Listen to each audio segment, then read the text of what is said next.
বন্ধুরা আসসালামু আলাইকুম। আমি আছি আবদুল্লাহ ইবনে আব্বাস রাদিয়াল্লাহু আনহু মসজিদ, সৌদি আরবের তায়েফে।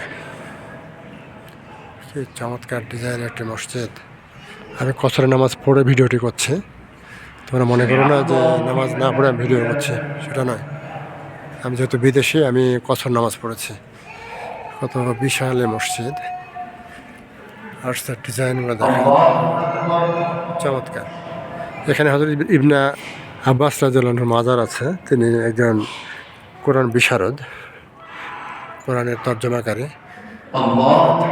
আলী ওসমান রাদিয়াল্লাহু আনহুর যদি কোরআনের ব্যাখ্যার প্রয়োজন হতো, ওনারা এখানে আসতেন, এসে তার কাছে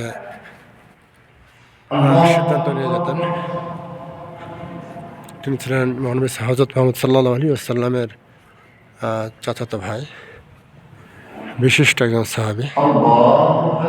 মুহাম্মদ সাল্লাল্লাহু আলাইহি ওয়াসাল্লাম বারবার তেনাকে অনুরোধ করেছিলেন তার সাথে যাওয়ার জন্য, কিন্তু তিনি যাননি। এখানেই তিনি থেকে গেছেন এবং ইসলাম ধর্ম প্রচার করেছিলেন। Okay friends, thanks for watching my page.